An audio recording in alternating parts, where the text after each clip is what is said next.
ఆ సంపద రాకూడదనే కదా నా బాధ. కానీ నా బిడ్డ గెలిచే అవకాశం లేకుండా పోయింది. శౌర్య కళ్యాణి విడిపోక తప్పేలా లేదు.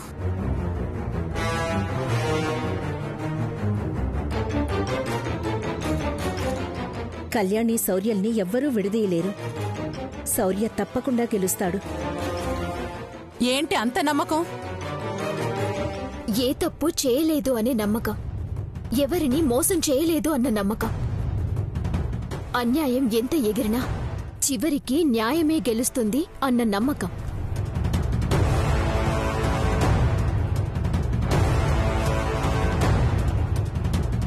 నాకు నమ్మకం ఉందమ్మా. మన నమ్మకానికి ఆ దైవబలం కూడా తోడవ్వాలని నేను మీ తాతయ్య కలిసి 3 రోజుల పాటు శౌర్య కోసం పూజలు చేస్తాం.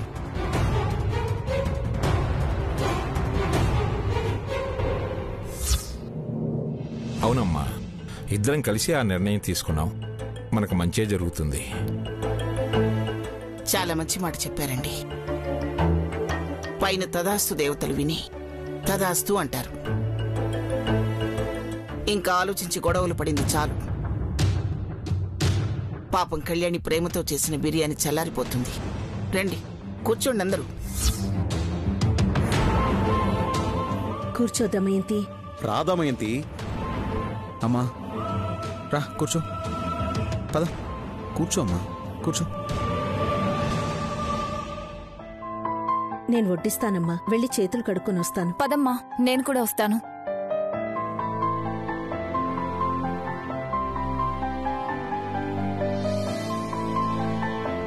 నీళ్లు పోయి.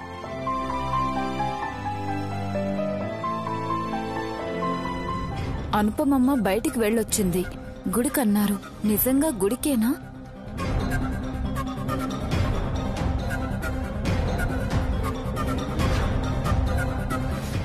ఏంటి పల్లవి అలా చూస్తున్నావు? అమ్మా, గుడికి వెళ్ళావు అన్నారు. నిజంగా గుడికెళ్ళొస్తున్నావా అమ్మా? నువ్వనుకున్న గుడికి కాదులే, నాకది గుడే. ఆ గుడికి వెళ్ళొస్తున్నాను. పద. గుడి అంటే ఒకటే కదా. నేననుకున్న గుడి కాదంటే ఇంకేం గుడుంది?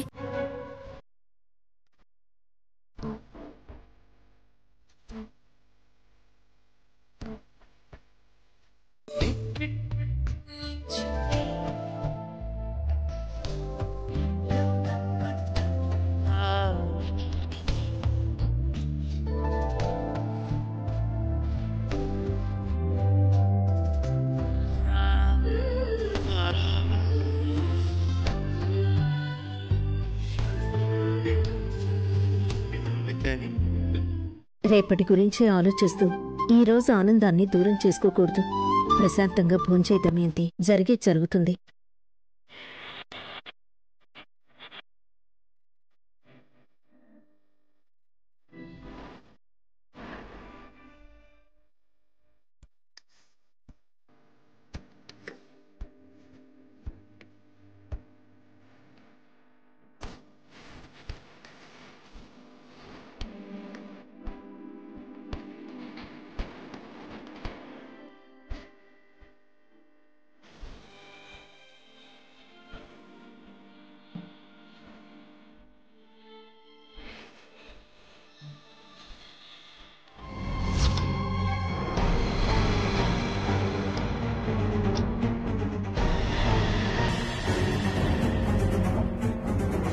సిద్ధు, రేపటితో మన తలరాత మారుద్దంటావా?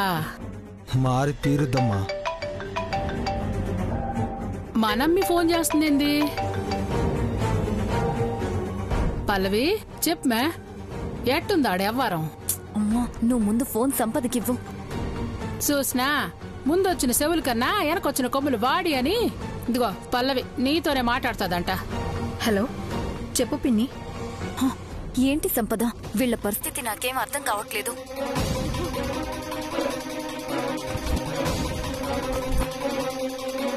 ఏమైంది?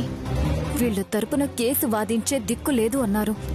వీళ్లు చూస్తే బిర్యానీ వండుకొని మరీ తిన్నారు.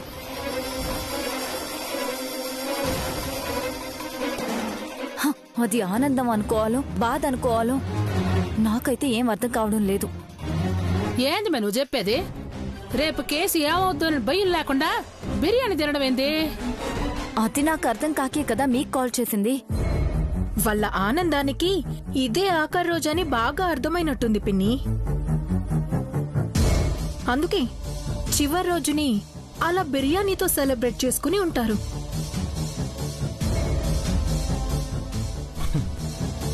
మనం గెలవడం ఖాయమక్క. ఇక రేపటి నుంచి వాళ్ళకి ఏడుపు తప్ప సంతోషం అనేదే ఉండదు. నాకు కావాల్సింది కూడా అదేరా తమ్ముడు. నిన్ను నానా బాధలు పెట్టిన వాళ్ళు సంతోషంగా ఉండడానికే వీల్లేదు. ఈరోజు వాళ్ళు నవ్వుతున్నారని నువ్వు ఏడవలసిన అవసరం లేదు. రేపటి నుంచి వాళ్ళందరూ ఏడుస్తూ ఉంటే చూసి నువ్వు నవ్వుకోవచ్చు.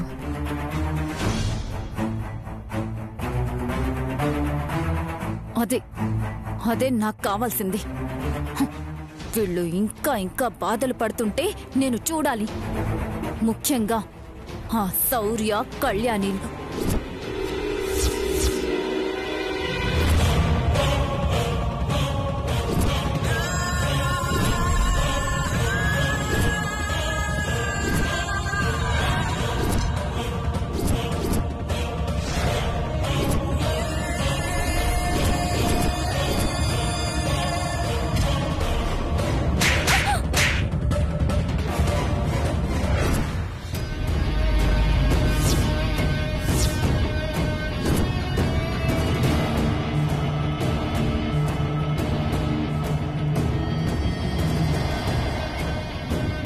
అక్కడేదో పగిలింది. ఇంకేముంది, చేతిలో ఫోన్ కింద పడి పగిలుంటాది. తిన్నింటి వాసాలు లెక్క పెడుతున్నావా?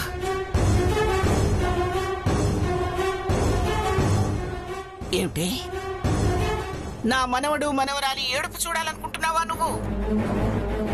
కళ్యాణి కళ్ళు తెడిస్తే దాని ఏడుపుకి కారణమైన వాళ్ళు సర్వనాశనమైపోతారు తప్ప కళ్యాణికేం అవ్వదు.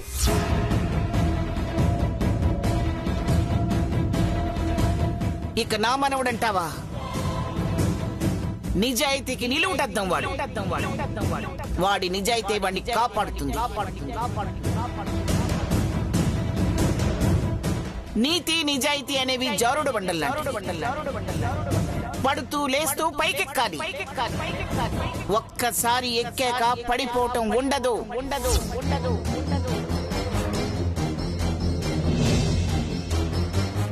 అవినీతి అక్రమాలు విరిగిపడే కొమ్మల్లాంటి. ఒక్కసారి విరిగి పడితే పొయ్యిలో కట్టెల్లా కాలిపోవడమే.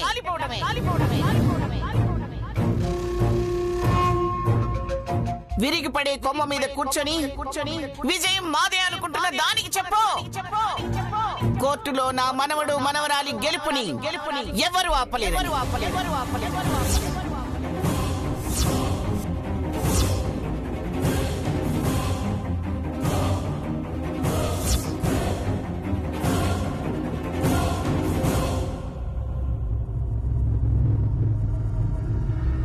సంపద విన్నాంలే పిన్ని.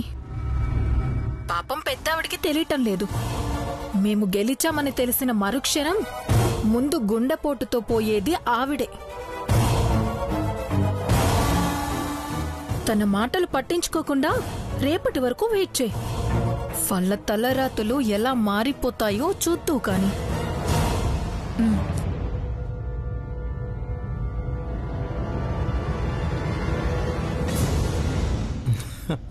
ముసలామే పాపం చాలా ఆవేశంగా ఉంది. ఆవేశంగా కాదు సిద్ధు, ధీమాగా ఉంది.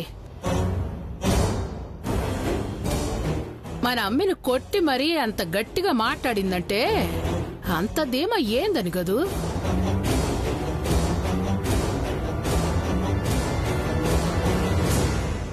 కోర్టులో పరిస్థితి తెలియక ముసలి రెచ్చిపోయి ఉంటుందిలేమ్మా. అత్తయ్య, మన లాయర్ క్రిమినల్ లాయర్. వాళ్ళ తరపున లాయరే లేడు. ఇంకా వాళ్ళు గెలిచేదెక్కడా? ఆ శౌర్య ఏదో వీరాది వీరుడు అన్నట్టుగా మాట్లాడుతుంది కదూ. ఆ శౌర్యాన్ని రెచ్చగొట్టి తనతో ఒక చిన్న తప్పు చేయిస్తే చాలు.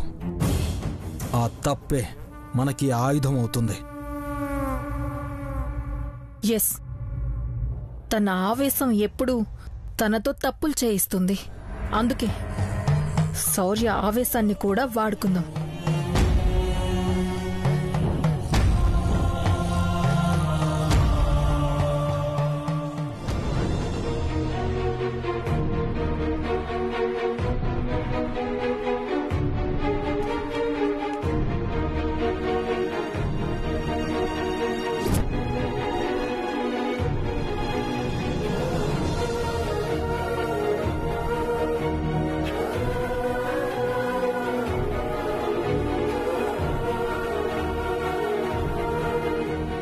నన్ను కాదని ఎవరొచ్చి నీ తరఫున వాదిస్తారో నేను చూస్తాను.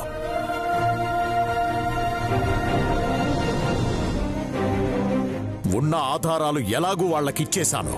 ఇంకా ఏ ఆధారం తెచ్చినా వాదించడానికి నీ తరఫున లాయరే ఉంటాడు.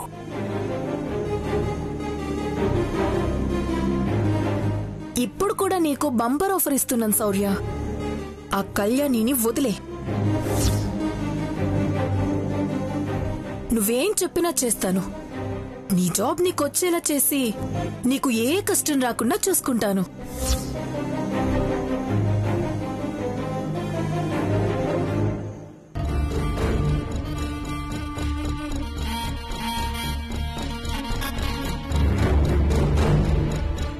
ఆఫీసర్, ఏంటి ఆఫీసర్ అలా చూస్తున్నారు?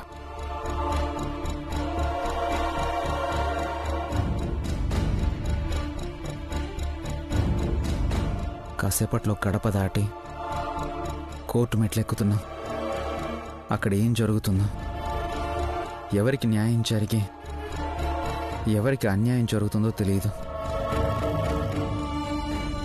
గెలుస్తామన్న నమ్మకం తప్ప గెలిచే దారులన్నీ మూసుకుపోయాయి.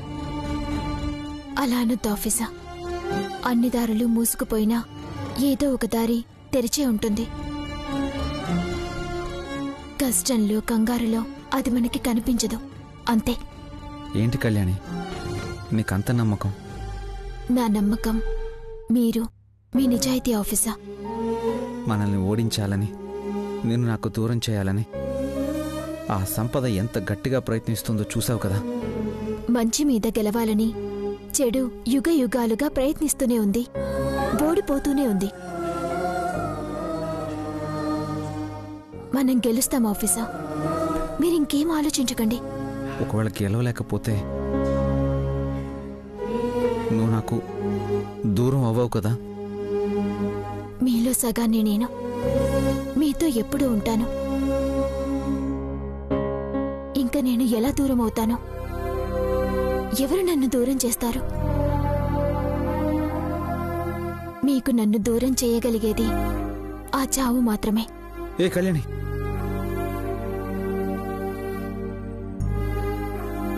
చచ్చా అలాంటి మాటలు అనకు కళ్యాణి. మరి మీరు ఆలోచించకండి.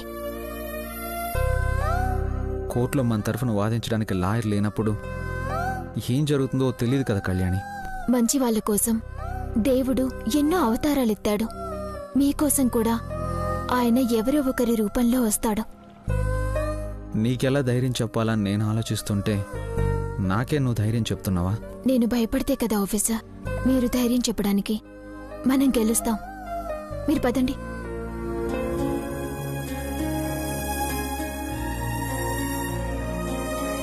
యుద్ధానికి వెళ్తున్న భర్తకి వీరతిలకం దిద్దుతున్న భార్యలా కనిపిస్తున్నావు కళ్యాణి.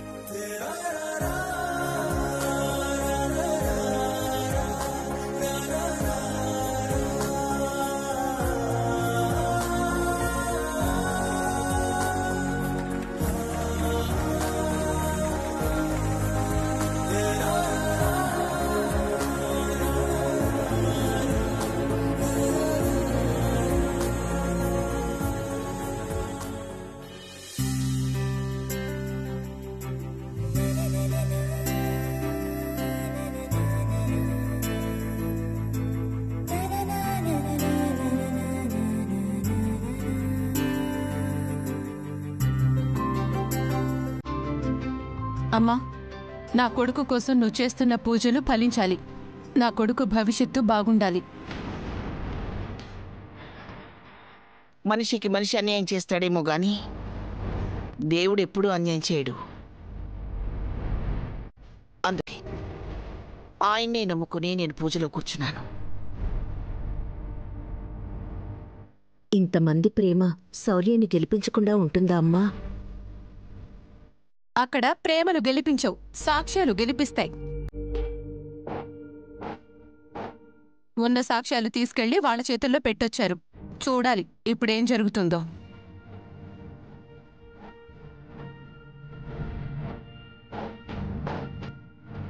నువ్వు అనుకున్నది తప్ప అంతా జరుగుతుంది దమయంతి.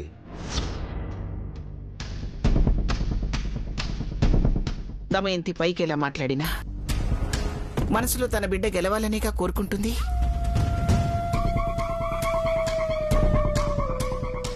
తను అనుకున్నది జరగకుండా ఎలా ఉంటుంది శివరాం? అలా అనుకుంటే అవుతుంది అత్తయ్య, ఇంకోలా అనుకుంటే మాత్రం అవ్వదు అంటున్నా.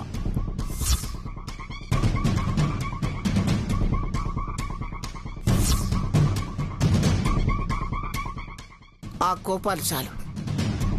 దేవుడి ముందైనా ప్రశాంతంగా ఉండు. అంతా మంచి జరగాలని కోరుకుని ఆ దేవుణ్ణి ప్రార్థించి బయలుదేరు. శౌర్య కళ్యాణి ఎక్కడా?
శౌర్య, విజయం మీదే.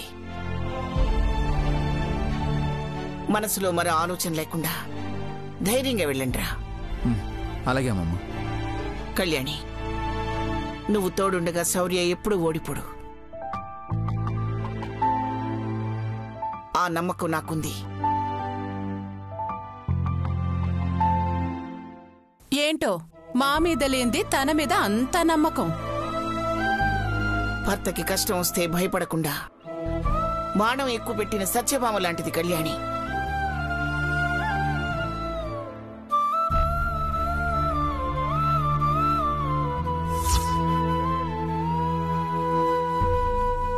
భర్త కష్టం చూడలేని భార్య పక్కనుండగా ఏ భర్త ఓడిపోడు. కళ్యాణి ఉండగా నా మనవడు ఓడిపోడు.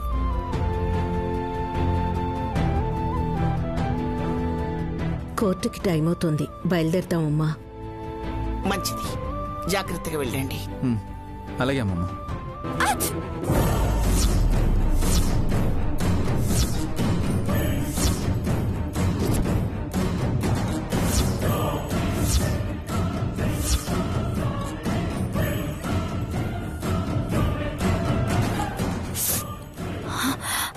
ఆపుకుందాం అనుకున్నా ఆపుకోలేకపోయానత్తయ్యా.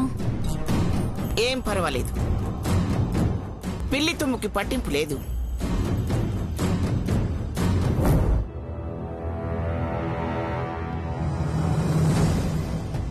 పిల్లెవరత్తయ్యా? తుమ్మిన వాళ్ళే.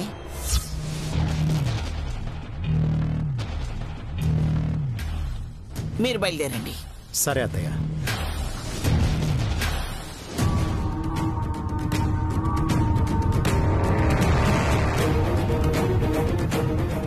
రాని తుమ్ములు తుమ్మితే బయలుదేరిన వాళ్ళు ఆగిపోతారనుకున్నావా? లేదత్తయ్యా, నిజంగానే తుమ్మొచ్చింది. అది నిజమో కాదో నాకు తెలుసులే. ఈ క్షణం నుంచి నువ్వు ఇక్కడే ఉండాలి. నా పక్కనే ఉండి పూజకు కావాల్సినవన్నీ అందిస్తూ ఉండాలి.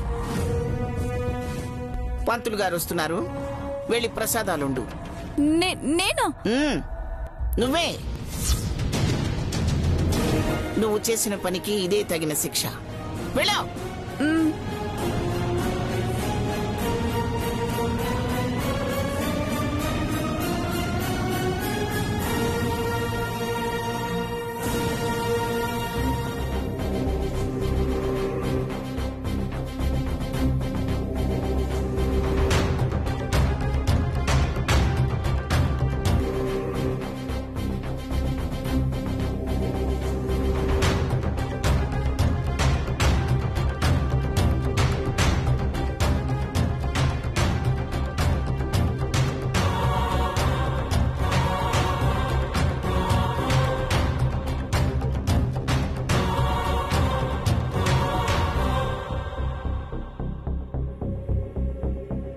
అందరూ చూడమ్మా, తమ లాయర్లతో తమని తాము కాపాడుకుంటాము అన్న ధైర్యంతో ఉన్నారు. వాదించడానికి లాయర్ లేనిది మనమే.